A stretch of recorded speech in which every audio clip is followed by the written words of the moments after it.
Bastante larga para que no se haga tan pesado, ¿sí? Lo que incluye esta charla son 3 tópicos: embriología, anatomía del párpado y malformaciones congénitas de los párpados. Toda la parte de embriología la vamos a pasar rápido porque no va mucho a lo importante, pero sí más o menos lo que tienen que tener en cuenta como para saber cómo se desarrollan los párpados y cuál es la función del párpado en el desarrollo del resto de las estructuras oculares. Después, anatomía, traté de hacérselo de lo más didáctico posible, como para que se entiendan los planos del párpado, que es lo que siempre presta confusión. Y después, las anomalías van a devenir de todo lo anterior, que es justamente cuando hay alguna alteración en la embriología y se forma mal la anatomía, ¿sí? Así que vamos a empezar con embriología, algo muy somero, como para que tengan una idea. El párpado se empieza a desarrollar desde el principio, cuando se van diferenciando todas las capas en la gastrulación, que hacen el ectodermo, el mesodermo y el endodermo. Ahí ya empiezan a interactuar de manera dinámica entre las 3, como para formar todas las estructuras del párpado. Esto empieza en esa etapa y termina casi al momento del nacimiento, o sea que es un desarrollo que dura durante todo el embarazo, durante toda la gestación, ¿sí? Como les dije, parte de las 3 capas, las más importantes para el desarrollo de la piel y de los tejidos blandos en general es el ectodermo, por lo general, y el mesodermo. El endodermo, por lo general, lo que más nos da son los vasos sanguíneos, o sea que no vamos a hablar tanto de esto en el desarrollo de la charla. Y lo importante es que el mesodermo sí o sí siempre va a requerir la interacción de las crestas neurales, no sé si se acuerdan, para formar el mesénquima, que generalmente da el resto de los tejidos que no son la piel. Hola, ¿cómo andan?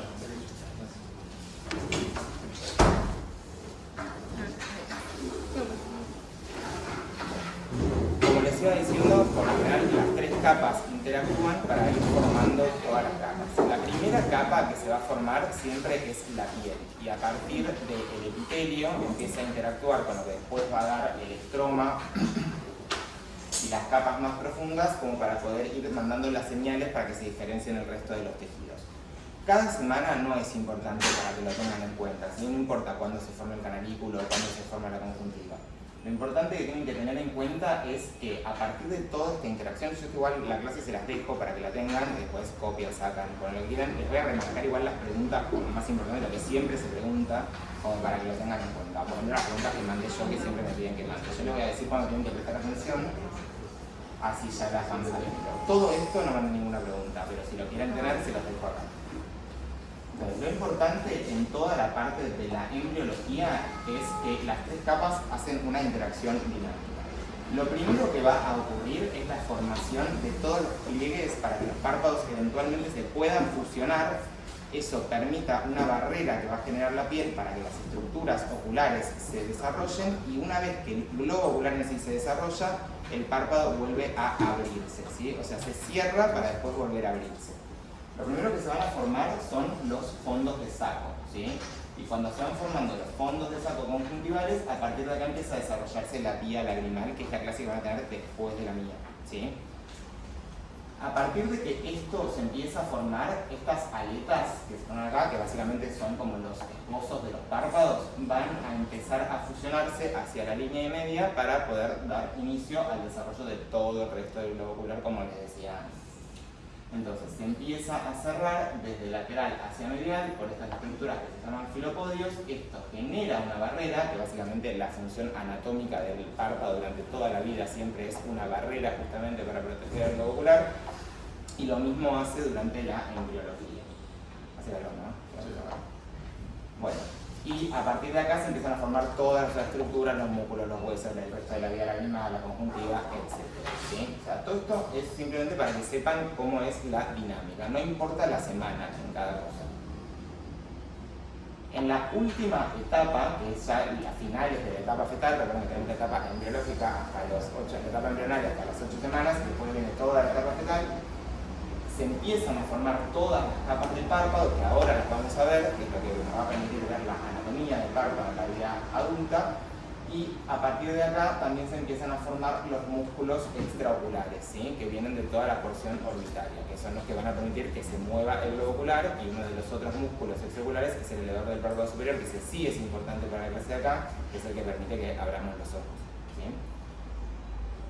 Una vez que se diferencian todas las capas, empieza el proceso de reapertura de los párpados. Y esto es importante porque esto también, si se abre mal, genera malformaciones congénitas. ¿Alguna que se les ocurra? De un ojo anquilobléfaro. Perfecto. Muy bien. Que ahora lo vamos a ver más hacia el final. También puede pasar que cuando se cierra mal el párpado, no cuando se abre mal, sino cuando se cierra mal, también genera malformaciones congénitas. ¿Alguna se le ocurre? ¿Lo encuentran en la correa de retina? Colon. Oh, bien, perfecto, que también lo vamos a ver más adelante. Bueno, y ya para las últimas semanas, que los párpados se empiezan a separar, para la semana 24 el párpado se desarrolla completamente con todos los músculos, que ahora vamos a ver uno por uno los más importantes, la glándula, la vía lagrimal, los músculos, etc. Y ya para la semana 31 existe el parpadeo. O sea, fíjense que esto llega hasta el final de la gestación. La idea de toda esta parte de neurología que nadie les va a preguntar es justamente eso, como que sepan cómo se forman las estructuras para poder después ver cómo es la anatomía, ¿sí? Entonces, ahora sí quiero que prestemos atención, porque estas son las preguntas que siempre se hacen de anatomía. Lo primero que tenemos que pensar en anatomía es cómo se ve el párpado desde afuera, ¿sí? La piel de los párpados, que dijimos que se forma directo de dermo, que es indirecto de mesencénquima, todo eso es una piel muy finita, entonces por eso también es una piel que está muy propensa a generar edema, piel que se generan hematomas muy fácilmente, porque además tiene una gran vascularización. Las funciones, como dijimos antes, es la protección, que es la principal función del párpado. Fíjense que esto lo arrastra desde la embriología, o sea, se cierra para proteger al ojo, para que se pueda formar y después se vuelve a abrir y después durante toda la vida tiene una función protectora.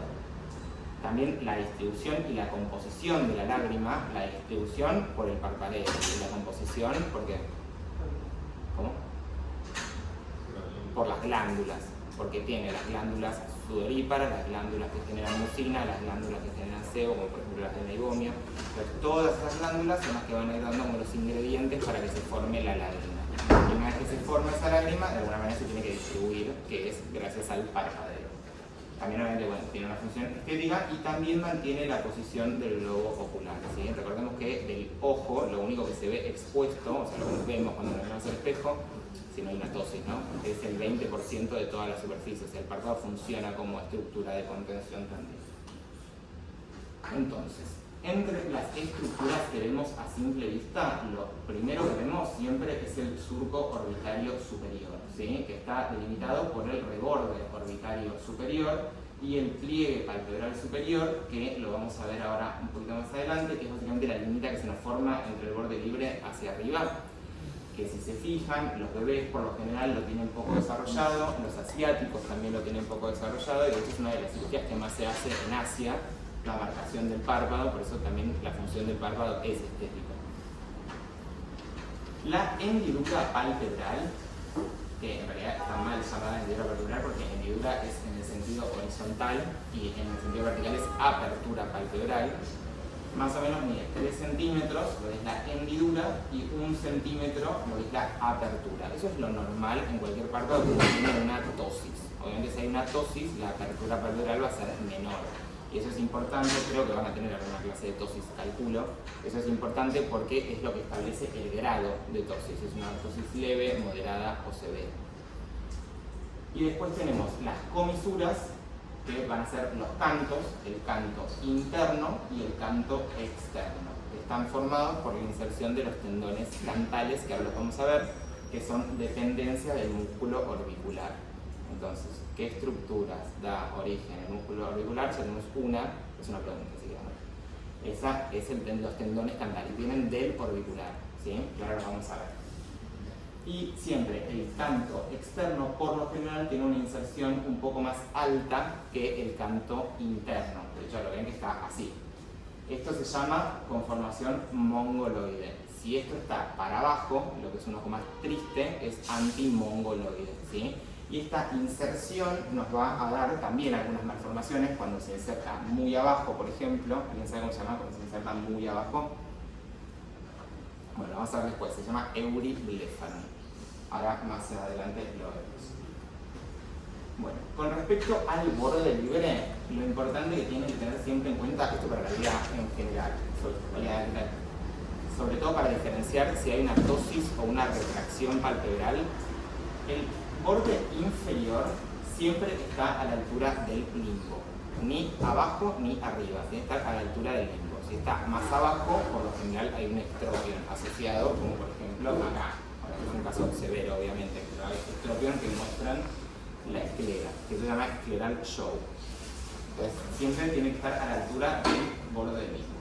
El párpado superior, por su parte, si ven en la foto, cubre 1 o 2 milímetros del limbo, ¿sí? Y esta es la altura normal. Cuando se haga la evaluación para ver si un paciente tiene ptosis o retracción, es importante que si nosotros vemos que acá hay escleral show o esto está a la altura del limbo, no quiere decir que el otro párpado esté caído, sino que esto estaría retraído. ¿Se entiende? Y después, para medir el grado de la ptosis, se ilumina de manera frontal a la córnea y lo que se va a ver acá, bueno, acá está más corrido porque está iluminado desde el costado, pero lo que se ve es el reflejo corneal. Entonces, desde el reflejo corneal hacia arriba tiene que haber 4 milímetros y eso es una distancia normal. Si hay una distancia menor, hablamos de una ptosis, ¿sí? Que puede ser uni o bilateral. Y desde el reflejo corneal hacia abajo es un poquito más grande porque recordemos que acá está a la altura del limbo, son más o menos 5 milímetros. Y eso, aunque no crean, se mide con una regla como para ver cuál es la distancia, cuál va a ser después el plegamiento que se haga sobre el heredar del párpado y también determinar el tipo de cirugía. Y ahí, para el tipo de cirugía, también lo que es muy importante es el tipo de arruga que se va a formar, que lo vamos a ver ahora un poquito más adelante. Esto para que tengan una idea más o menos de qué es lo que tengo que mirar en macro del párpado. Bueno, de los bordes ya dijimos más o menos dónde están. Lo importante también en el borde libre es que tenemos el inicio de la vía lagrimal, que es el punto lagrimal. El punto lagrimal no se tiene que ver a simple vista, porque si lo vemos quiere decir que el párpado está evertido, o sea que es un ectropio. Si yo puedo ver el punto, que está acá, si yo puedo ver el punto, quiere decir que el párpado no está en una posición normal. Yo para poder verlo tengo que evertir el párpado, ¿sí? Lo mismo en el párpado superior. Es muy raro que haya un ectropio en el párpado superior, salvo que haya alguna patología cutánea, por ejemplo una ictiosis, o haya alguna quemadura, o algo que afecte la lamela anterior, que son las capas más delanteras del párpado. Y esto es lo que le decía antes, que es la distancia margen-reflejo, que es lo que medimos para la ptosis, ¿sí? Ilumina de frente y midido hacia arriba y hacia abajo, que son las distancias margen-reflejo, o reflejo-margen. Bueno, del borde libre lo mismo. Recuerden que el punto lagrimal está en el sexto interno del párpado, tanto el punto lagrimal inferior como el punto lagrimal superior, y esta zona es la única del párpado que en condiciones normales no tiene pestañas, ¿sí? Porque acá no hay folículos pilosos. Y después todo el resto, sí, vos tenés las pestañas, la glándula de mebomio, todo el resto de las glándulas. Y por lo general, a partir de estas glándulas es donde se genera toda la producción de la lágrima, ¿sí? ¿Hasta acá alguna duda? ¿No? Cualquier cosa, interrumpan o pregunten. Yo antes les hablé de las lamelas para el tema del ectropio. ¿Qué son las lamelas? Es una simplificación de las capas del párpado. Hay dos lamelas grandes, la lamela anterior y la lamela posterior. Y la delimitación la va a hacer esta línea que se llama línea gris o músculo de Riolano, que también viene del músculo orbicular, esa segunda estructura que viene del músculo orbicular de los párpados.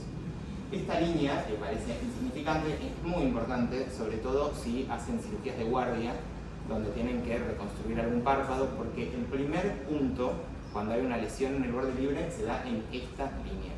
Si nosotros no damos el primer punto en esta línea, el párpado no queda alineado, no queda con la configuración correcta, y después es cuando se solapa o queda macambrado, porque esto es lo que nos da la alineación. No sé si tendrán alguna clase de urgencias en plástica, pero bueno, el primer punto, recuerden que siempre se va a dar acá. No lo doy ni en la línea de pestaña, no lo doy más atrás, y se da acá en el músculo de Riolano. Y a partir de ahí después suturo las capas anteriores. No suturo hacia posterior, salvo que quiera suturar el tarso más arriba, que ahora lo vamos a ver más adelante. Entonces, como les dije, esto separa las dos lamelas, la lamela anterior y la lamela posterior. La lamela anterior básicamente es la piel y el músculo orbicular, y la lamela posterior es el tarso, que es esta placa de acá, y las glándulas de mebomio, que acá tiene todas las desembocaduras. De hecho, cuando se tapan las glándulas de mebomio es que da los suelo, ¿sí? Entonces, vamos a ver capa por capa, se las puse de manera lineal, no están todas alineadas, pero la idea es que tengan una una aproximación de cómo vienen las estructuras y después, una vez que las veamos todas, las vemos en las imágenes, ¿sí? Vamos a ir desde la piel hasta la conjuntiva, pasando por todas las estructuras del medio. Si tienen alguna duda en cualquiera de estas o no entienden algo, me avisan y lo volvemos a decir. Entonces, la primera es la piel, que ya hablamos, muy finita, tiene muy poco tejido adiposo. Y acá es lo que acá es donde se generan todas las arrugas, que no solo son una cuestión estética, sino que también son parámetros anatómicos y quirúrgicos, ¿sí? Entonces, esta es la arruga palpebral superior. ¿Parece una foto? Vamos a ver qué la va a hacer. Que es la que se forma desde el borde libre, por lo general en las mujeres a 1 centímetro y en los hombres a 8 milímetros, o sea, un poquito más bajo. Eso es importante también cuando estamos haciendo una blefaroplastia, por ejemplo, porque si yo a un varón le dejo la cicatriz muy alta, voy a feminizar la mirada. Entonces tengo que ver qué busca. O sea, capaz la quiere más femenina, pero si no la quiere, después le dejo los ojos muy atigrados y capaz no es lo que le va a gustar, ¿sí? Entonces eso también es un criterio quirúrgico. Y después las arrugas del párpado inferior. El párpado inferior es como si fuera una fotocopia del párpado superior, pero menos desarrollado, ¿sí? Así que las estructuras son casi las mismas, con diferentes nombres, pero vienen en el mismo orden. Y acá la más importante va a ser la arruga palpebral inferior, que va a ser la análoga de la palpebral superior, y después existen la arruga nasoyugal o surco nasoyugal, que es donde se forma el surco, que es lo que se rellena, y después tenemos la arruga malar. De hecho, en gente que tiene mucho edema, por ejemplo gente muy alérgica, van a ver que se le forma una línea acá y la bolsita por arriba, porque todo esto está delimitado por ligamentos, entonces el ligamento es como una barrera que no permite que el líquido pase, ¿sí? Acá, bueno, esto es lo que les decía de las arrugas. En las mujeres la arruga palpebral es un poquito más alta y en los hombres es un poquito más baja. Y esta arruga está formada, que ahora lo vamos a ver más adelante, por la inserción en el tarso del músculo elevador del párpado superior. Este músculo es uno de los músculos extraoculares que les hablaba antes, que es el que nos permite abrir los ojos, viene desde el vértice orbitario, pasa por todo el techo de la órbita y se va a insertar en el tarso, acá. Este es el tarso, desde acá atrás viene todo el músculo elevador del párpado y se va a insertar acá. Cuando se inserta en el tarso, mandan las proyecciones a la piel, que son las que va a generar la arruga palpebral superior. Y eso es importante porque en un paciente con una tosis, si la tosis es por este músculo, o sea, una tosis aponeurótica, yo esa arruga la voy a ver deslizada hacia arriba, porque quiere decir que el elevador se desprendió de su inserción, entonces está mandando las proyecciones desde más arriba, ¿se entiende? Entonces yo en una tosis aponeurótica, en vez de ver la arruga a 1 centímetro o 8 milímetros, la voy a ver más alta. Y eso es lo que nos va a diferenciar una tosis aponeurótica de una tosis miogénica, por ejemplo, que ahora la vemos en las malformaciones. Esto se entendió porque es importante, ¿sí? Esto es lo que les decía antes, en los estéticos no lo ve, por lo general no se ve tan marcado y sí es algo que se puede marcar de manera quirúrgica. Y la arruga palpebral inferior, que es la análoga, está más o menos a 5 o 7 milímetros, pero desde el borde libre inferior, ¿sí? En cuanto a las arrugas en general o líneas, las más importantes que vemos siempre son las líneas de Langer, que esto, si bien no suena muy importante, lo que nos permite también es poder resolver, si tenemos alguna cirugía de guardia, resolverla de la manera más estética posible. Estas líneas tienen que ver con el tejido conectivo de la dermis. Entonces hacen este patrón como circular que se va como abriendo. Yo cuando quiero suturar, si quiero dejar la menor cicatriz posible, tengo que tratar de seguir estas líneas. Si yo voy a favor de estas líneas, o sea, las sigo con la sutura, la cicatriz queda mucho menos visible. Si yo suturo de manera perpendicular, voy a dejar más cicatriz. A veces se puede, a veces no se puede, dependiendo también cuál sea el tipo de herida. Si es una herida anfractuosa, a veces no se puede dejar nada de cicatriz. Pero bueno, mientras yo las pueda seguir, voy a dejar menos cicatriz. Y acá se ve como a medida que va pasando el tiempo, estas líneas también se van marcando más.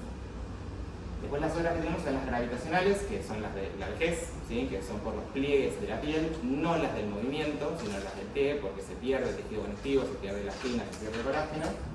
Y las últimas, estas son las tres, y las últimas son las arrugas dinámicas o contráctiles, que son por los músculos, ¿sí?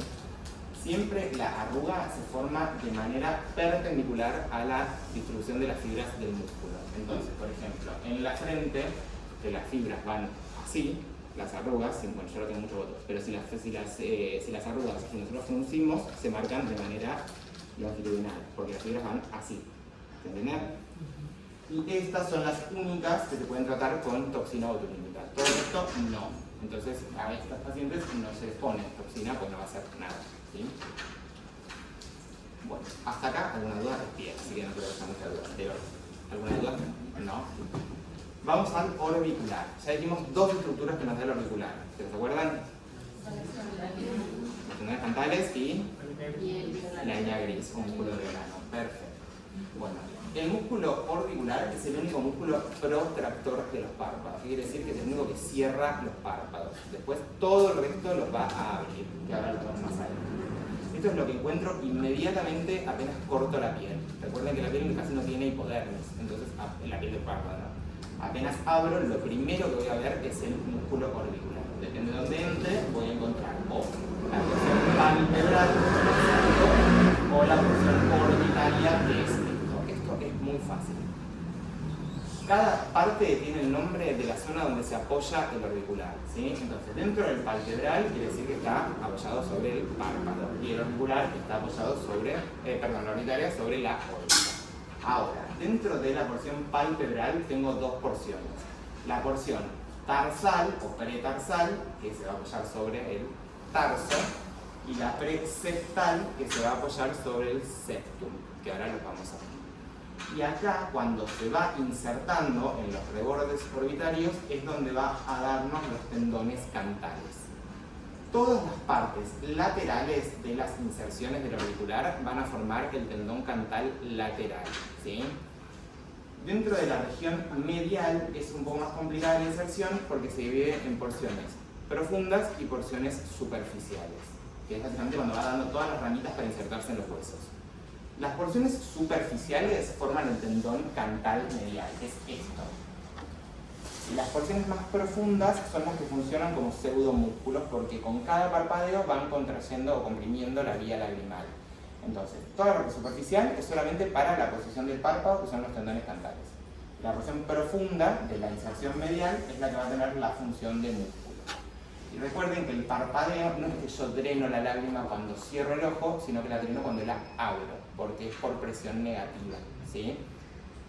Y es muy importante el orbicular porque justamente esta porción medial es la que también ayuda a la eliminación de la lágrima. Entonces hay pacientes que tienen epífora crónica que no resuelve, que ya se le agarraron los puntos lagrimales, la superficie ocular, no tiene pemfigoide, no tiene nada, pero sigue lagrimeando. Y muchas veces eso se da porque este músculo no tiene la fuerza suficiente para poder drenar la lágrima. Entonces lo que se hace en esos casos, básicamente el test que se hace es tirar el párpado hacia afuera.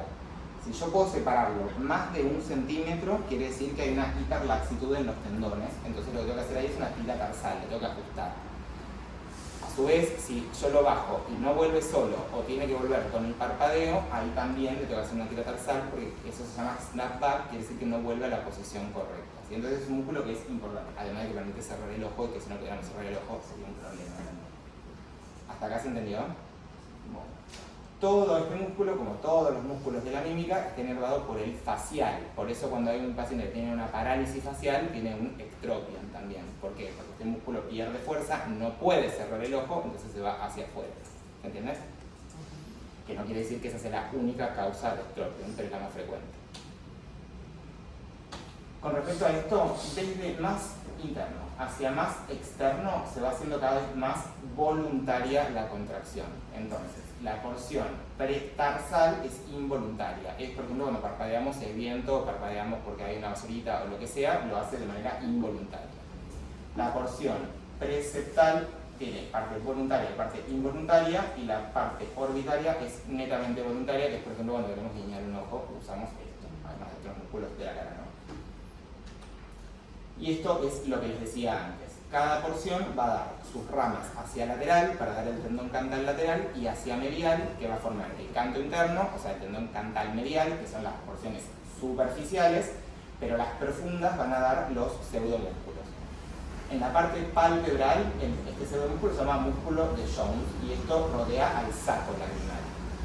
Y en la porción peritarsal, esta parte profunda se llama músculo tensor tarsal de Horner que rodea los canalículos. ¿Sí? esto no es tan importante, pero sí sepan que tiene función de bomba, ¿sí? Y esto es lo que les decía cuando se van insertando. En la parte lateral es muy fácil porque se insertan todos juntos, ¿sí? Y el tendón cantal, algo que no les dije, esto es lo que se corta cuando hay que hacer una descompresión por una hemorragia retrovulvar, por ejemplo. Cuando hay que hacer una cantotomía y una cantolisis, esta es la parte de la cantolisis. Entonces, la cantotomía es básicamente cortar el párpado hacia afuera, pero si yo no libero el tendón, la sangre no sale. Porque yo cuando estoy liberando este tendón, no solo corto el tendón, sino que corto el septum. Y el septum es lo que contiene la sangre en la órbita. Entonces así es como yo puedo liberar toda la sangre de una hemorragia retrovulvar. ¿Se entiende? Bueno, y acá es donde se comercial, donde están insertando toda la porción superficial, da el canto, y fíjense que acá ya empieza la vía lagrimal, que está toda rodeada por las inserciones profundas de las partes palpebrales del auricular, ¿sí? O sea que, además del auricular, darnos un poco de vertebrolano, darnos los tendones cantales, también tiene función de bomba, ¿sí? Bueno, y esto es como un resumen de lo anterior que les dije. Depende dónde se inserte el tendón cantal, que es lo que hablamos antes, que si nos va a dar una configuración mongoloide o una configuración antimongoloide, que eso puede llevar a que si está muy baja, el párpado esté como más caído, como si pareciera un ectropion, pero en la porción más externa. Eso es lo que se llama euribléfaro. Y esto es lo mismo, y acá también. Bueno, eso es el orbicular. Ya vimos la piel, inmediatamente después de la piel está el orbicular. ¿Alguna duda con el orbicular? No, igual la clase les queda, ¿sí? Ahora viene el septum, que si bien es como una lámina muy finita, tiene un montón de funciones, ¿sí? Es el límite anterior de la órbita. O sea que si yo en una cirugía rompo el septum, ya paso directamente a la órbita y puedo acceder a todas las estructuras de la órbita, que empieza con la grasa, el hueso, etc. Entonces, esto es tejido fibroso que viene del periósteo y se encuentra entre el orbicular, porque es lo primero que hay después del orbicular, y la grasa preaponeurótica. Y eso también es un parámetro quirúrgico, porque después vamos a ver que abajo de la grasa está el elevador del párpado superior. Entonces, yo quiero hacer una cirugía de tosis, si yo no veo que la grasa salga en mi incisión, no llegué a la aponeurosis, ¿se entiende? Entonces es un parámetro anatómico y quirúrgico, ¿sí? Como les decía, tiene función de barrera porque es la pared anterior o el límite anterior de la órbita, y esto es muy importante. Limita la diseminación infecciosa y hemorrágica, por eso es muy raro que una celulitis preseptal dé origen a una celulitis orbitaria, porque tenemos el septum en medio, lo cual no quiere decir que no pueda ocurrir, pero es muy raro, porque por lo general las orbitarias vienen a partir de los senos paranasales, no de la piel, pero lo que no limita es la diseminación tumoral, ¿sí? O sea, tiene sus limitaciones como barrera. Está justo por atrás del auricular, como les dije, y el límite anterior de la órbita. Así que el septum es esto. Apenas yo corto acá, esto es una incisión de una blefaroplastia. O sea que estamos les aclaro esto, como parámetro quirúrgico, cómo se hace una blefaroplastia. ¿Se acuerdan que yo les nombré la arruga palpebral superior, que se formaba cuando el elevador del párpado superior se insertaba en el tarso y mandaba las proyecciones a la piel, y ahí hace como una invaginación? Eso es la arruga palpebral superior. Y eso siempre es el límite inferior de la blefaroplastia. Salvo que yo la quiera hacer más alta o más baja, pero anatómicamente ese es el límite inferior de la incisión. Y después el límite superior se mide según cuánta piel yo quiero sacar, ¿sí? Una vez que saco la piel, ¿qué tengo? El orbicular. Una vez que saco el orbicular, ¿qué tengo? El septum. Y ahí, si yo corto el septum, voy a pasar a la órbita, ¿sí? A la grasa. Entonces, esta capita es el septum. Entonces, si lo vemos de costado, como en un corte, tenemos, bueno, esta es la ceja, acá están las pestañas, esta es la piel de la frente, baja, piel del párpado, inmediatamente por abajo, el orbicular. Inmediatamente por atrás, tenemos el no. Acá viene el elevador del párpado superior. Por eso les dije que no es tan lineal. El septum viene desde arriba y se inserta en la cara superior, anterosuperior del tarso, que es esta placa, ¿sí? Ya, si yo entro más abajo, el septum no lo voy a ver. Por eso el orbicular tiene diferentes porciones. Una porción pre-tarsal, que es esta, y una pre-septal, que es esta, ¿sí? Pero para que vean que Si bien podemos ir abriendo capa por capa, también en algunas zonas se mezclan, ¿sí? Pero sí, técnicamente sí, está atrás del orbicular. Acá es donde encuentro la grasa, que es lo que me va a permitir acceder al elevador del párpado superior. Porque yo para acceder al elevador no entro desde acá, entro desde acá, ¿sí? Y así es como se ve de costado, que era la intensidad. Ahora igual después las repasamos. Entonces, cuando abro esto en cadáver, así que no se ve muy bien, pero esta capita súper finita, esto es el septum. Y abajo de esto voy a encontrar las bolsas grasas. En el párpado inferior, que recuerden que es lo mismo, pero como más atrófico si se quiere, tenemos lo mismo. La piel, el auricular, el septum, la grasa, o sea que hasta acá es exactamente igual, ¿sí? Lo único que va a cambiar es el nombre de los músculos retractores, o sea, los que abren el párpado, que ahora llegamos a eso. ¿Hasta acá se entiende? ¿Sí? Cualquier duda me dice. Llegamos a las almohadillas grasas, o las bolsas grasas. Hay 5 en total. En el párpado superior hay 2 y en el párpado inferior hay 3. ¿Por qué hay 2 y no 3 en el párpado superior? Porque el espacio lo ocupa la glándula lagrimal, ¿sí? A veces hay 3 si esta está tabitada, pero lo más común es encontrar 2. Igual a fines prácticos no es muy importante, simplemente para que sepan que está la glándula lagrimal acá involucrada. Entonces, por lo general, para diferenciarlas dentro de en la cirugía, la glándula lagrimal es un poco más rosa y la bolsa grasa es grasa, o sea, es amarilla, es como la de la carne. O sea, es igual, tiene el mismo olor, o sea, cuando se quema es lo mismo.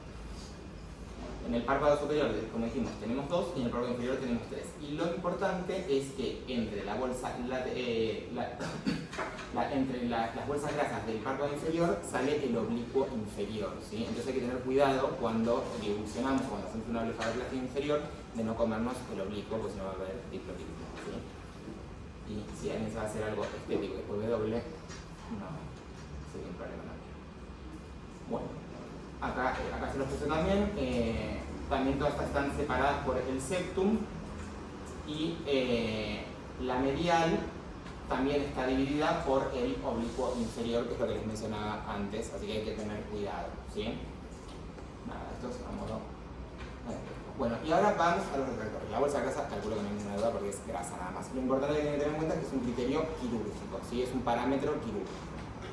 Y ahora si vamos a los retractores, recuerden, el único protractor, o sea que cierra el ojo, es el orbicular. Ahora, retractor tenemos varios. En el párpado superior, la estrella es el elevador del párpado superior, que más o menos tiene una función de 1 centímetro, o sea que es un montón, ¿sí? Y después tenemos el músculo de Müller, que levanta entre 1 y 2 milímetros, no mucho, es accesorio. Y acá el frontal se los puse entre comillas porque si bien no es un músculo retractor en sí, sí ayuda a la apertura del párpado.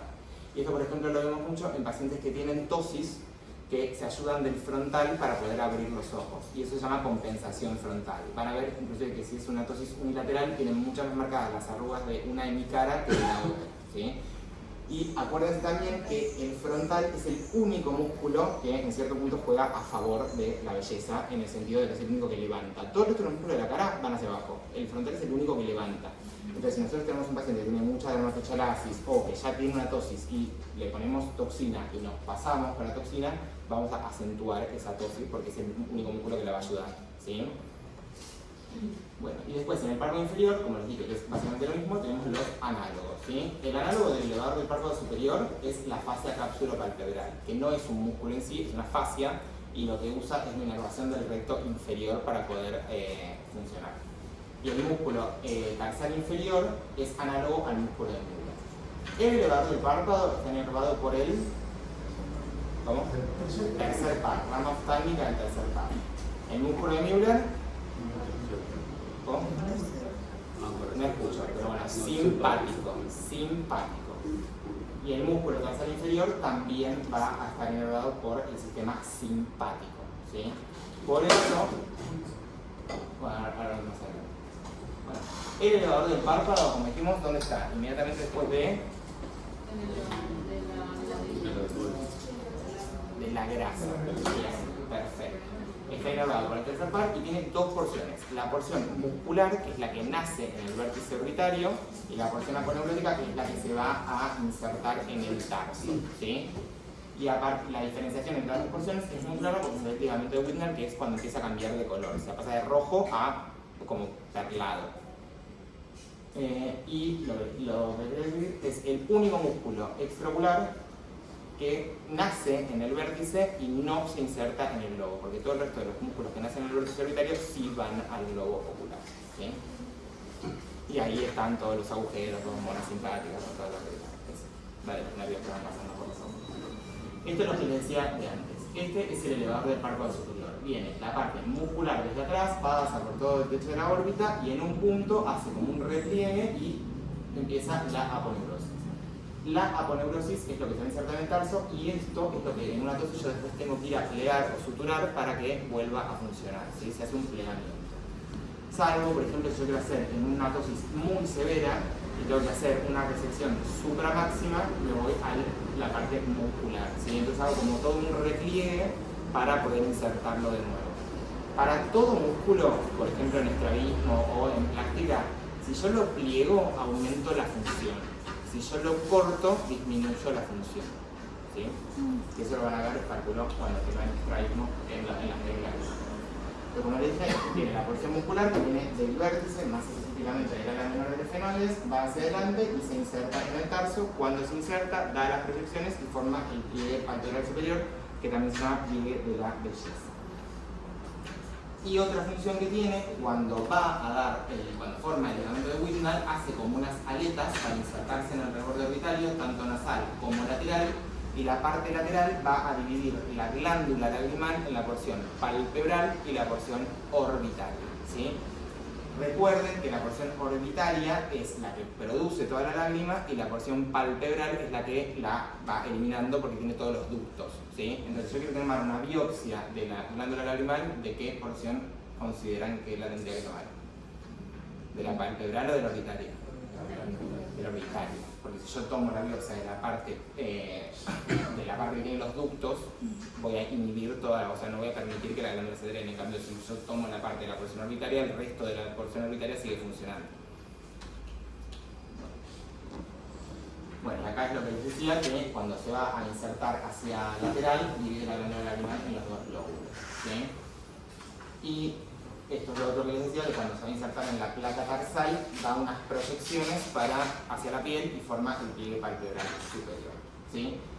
Entonces, esto sería el elevador del párpado, esto es el tarso y acá se inserta. Por lo general es un poco más amplio, pero bueno, esto es un cadáver que me parece de composición. Entonces, tenemos la piel. Abajo de la piel, te lo pregunto varias veces porque siempre preguntan lo mismo, ¿sí? ¿Cuál es el orden de las capas del párpado? Entonces, tenemos la piel. ¿Por qué empieza? La auricular, bien. Después de la auricular, el septum más arriba o podemos encontrar el tarso directamente, pero lo correcto es el septum. Después del septum, la grasa. Después de la grasa, muy bueno. A ver de acá, ¿sabes lo que me faltó? De Müller vamos a ver. El músculo de Müller, como les dije, es también protractor, pero este es accesorio, ¿sí? Entonces el otro tiene la mayor función, que es 1 centímetro, este tiene muy poca función, que son entre 1 y 2 milímetros. Entonces, por ejemplo, en una tosis muy leve, yo tengo que ver si el problema es el elevador del párpado superior o es el músculo de Müller. Entonces, si dijimos que el músculo de Müller se inerva por el sistema simpático, cuando no anda, quiere decir que hay una falla en ese simpático. Entonces, ¿se les ocurre alguna prueba que yo pueda hacer para ver si funciona el músculo de Müller o no? ¿Cómo? La prueba de la fenilefrina, exactamente. Entonces le pongo una gotita de tropiostal o de la marca que les guste, espero un rato y si ese párpado sube, en una tosis leve estoy hablando, si ese párpado sube 1 o 2 milímetros, se lo atribuyo al músculo de Müller, entonces la cirugía va a ir al músculo de Müller. Si no sube, es el elevador del párpado superior y haré la técnica que consigue, ¿sí? Y este musculito nace inmediatamente atrás del elevador del párpado superior. Este es el elevador que viene desde atrás, se inserta en la placa y justo atrás está el músculo de Müller, ¿sí? Como una dependencia, pero se inerva por el simpático. Y este es el que se suele afectar mucho en la enfermedad de Graves. Vieron que en la orbitopatía de tiroidea el primer signo, que también lo preguntan siempre cuál es el primer signo, es la retracción palpebral, ¿sí? Y esa retracción es por una hiperestimulación del músculo del Müller.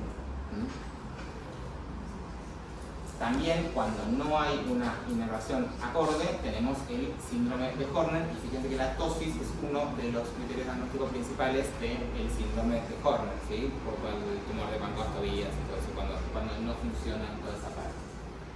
Esto lo decimos por ahí. En el párpado inferior dijimos que tenemos los análogos. Entonces, del elevador del párpado superior, el análogo es la fascia cápsulo-palpebral, que no era un músculo, venía de qué músculo? Del recto. Estamos en el párpado inferior, del recto inferior. Bien. Y el análogo del músculo de Müller es el músculo tarsal inferior, que tiene la misma inervación que el músculo de Müller, ¿sí? De acá lo importante es simplemente que los dos lo que permiten es mantener el párpado en una posición correcta. Si estos músculos retractores fallan, o sea, no lo pueden llevar hacia afuera, ¿qué voy a tener? Un entropio, ¿sí? Entonces, también son importantes para la cirugía del entropión. Para los ectropión, el gold estándar quirúrgico es la tira tarsal, porque por lo general es por una laxitud del tendón cantal lateral. El gold estándar en los entropión es la reinserción de los retractores, que son estos músculos, y además le puedo hacer una tira tarsal. Y si además hay una hiperfunción orbicular, que es protractor, también reseco el orbicular. Pero el gold estándar siempre es la reinserción de esto. Entonces, párpado inferior, análogo del párpado superior, y la misma distribución de las capas. Tenemos la piel orbicular, grasa, y acá es lo mismo. Si yo el elevador del párpado superior lo encuentro cuando corro la grasa, lo mismo va a pasar con los músculos retractores que están acá. Desde atrás van a ir los rectos que vienen desde el perisolitario. Tenemos el recto inferior y el oblicuo inferior. Este es el oblicuo, este es el recto. Del recto se condensa la fascia y forma la fascia cápsulo-palpebral que está acá. Y a partir de un ligamento que se llama el ligamento locus, que está más o menos por acá, aparece el músculo tarsal inferior. Entonces, los dos juntos lo que hacen es como insertarse en el borde inferior del tarso para poder llevar el párpado hacia afuera. Entonces, siempre es un equilibrio entre lo auricular que lo lleva hacia adentro y los retractores que lo llevan hacia afuera. Cuando alguno de esos falla, hay un entropio o un ectropio. ¿Sí? ¿Acabamos bien? Tarso. Bueno, el tarso no es cartílago, es una placa de tejido conectivo. Y está justo por debajo de los retractores, si se quiere. O sea, en realidad los retractores se insertan en la parte superior, en el borde superior, o inferior en el inferior del tarso. Y acá están todas las glándulas de Meibomian, ¿sí? Que van a generar toda la porción grasa de la glándula. Inmediatamente después del tarso ya tenemos la conjuntiva y es la última capa del párpado, ¿sí?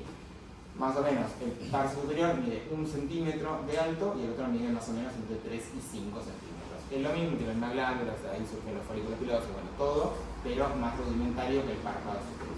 Y también la función es protectora, obviamente, ¿sí? Y por último, la conjuntiva, que bueno, no hay mucho para decir de la conjuntiva, pero acuérdense que es un epitelio escamoso estratificado con las células caliciformes, y las células caliciformes van a formar también la lágrima porque dan la parte más mucosa, ¿sí? Y tenemos tres partes de la conjuntiva tarsal, que es la que está pegada inmediatamente abajo del tarso, que esa está bien adherida. Después tenemos la vulvar, que esta es más laxa, salvo en la zona del limbo, que es donde más se adhiere. Y después tenemos los fondos de saco o el fornix, que ahí también tenemos un montón de glándulas lagrimales accesorias. Acá no es muy importante, pero acuérdense que es la última capa. Y el borde libre ya lo hablamos, de las pestañas, puntos lagrimales. Acuérdense que los puntos lagrimales no se tienen que ver salvo que yo abierta el párpado. Bien, eso es la anatomía del párpado. ¿Alguna duda de la anatomía en alguna de las capas que vimos? Bien. ¿Quieren ver todas las capas de nuevo o vamos directo a las malformaciones congénitas? O sea, no que les cuente todo lo que les acabo de contar de nuevo porque muero yo acá. Pero si quieren repasar el orden o se las dejo y después lo miran tranquilos en su casa. Bueno, me lo dicen ustedes, de afuera hacia adentro. Yo les voy marcando. Bueno, acá está divertido, entonces yo a esta altura le tengo vacío. Bien. ¿Y esto qué es? Auricular. ¿Esto qué es? Septum. ¿Cómo? Septum. Bien. Bien. ¿Esto qué es? Bien. ¿Esto qué es? Elevador. El elevador del párpado superior. ¿Esto qué es? Tarso. Bien, y acá esto viene más atrás, inmediatamente por atrás, el miembro. Perfecto, bueno, lo aprendieron muy bien. Y acá es lo mismo, bueno, esto, acuérdense, ¿no? Porque siempre preguntan lo mismo, ¿cuál es el orden de esta? Que pueden decir ahí, ¿dónde estaba? Acuérdense de la imagen, ¿sí? La piel. Piel. Esto, El auricular. bien, y esta porción del auricular, ¿cuál es? La pretarsal. Y esta es la pre-septal. Entonces esto es el... Bien, esto es la...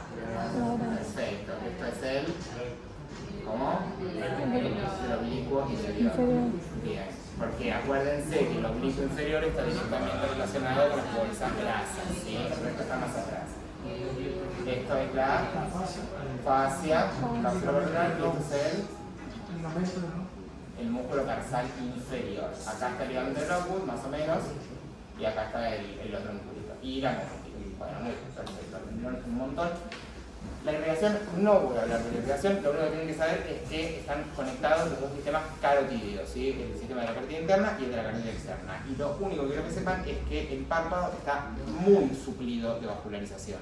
Entonces, por eso sangra tanto. Está formado por arcadas vasculares, no importa de dónde vienen, después vienen lo leen, pero tenemos dos arcadas, la arcada superior y la arcada inferior. Entonces es importante que cuando van a hacer una cirugía, por ejemplo, si tienen que sacar un tumor y van a hacer una resección en cuña pentagonal, cuando se corta esto así, tienen que clampear siempre, porque si cortan directamente, eso sangra, y es muy difícil frenarlo, ¿sí?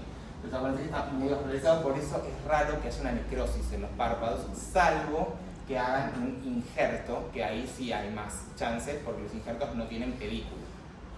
Los colgajos sí, porque son generalmente rotacionales o de deslizamientos. Yo saco un pedazo de piel de un lado y la deslizo hacia otro, entonces arrastro esa vascularización, pero si yo hago un injerto, corto un pedazo de piel y lo pongo en otro lado. Entonces eso sí tiene más chance de necrosis. Y algo muy importante es que yo puedo hacer un injerto sobre un colgajo, pero nunca puedo hacer un injerto sobre un injerto, porque ahí no tengo un solo vaso funcionando. Entonces eso va a necrosis directo, ¿sí? No sé si esto va a las preguntas, pero para que lo sepan.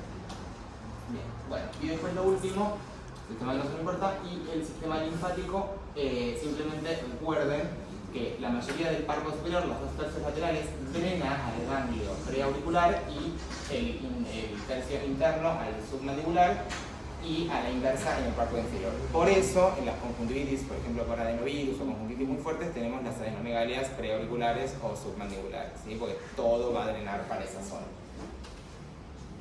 Bueno, y los nervios hablamos. Bueno, voy a malformaciones congénitas, ¿sí? Esto es mucho más breve que la anatomía, así que vamos.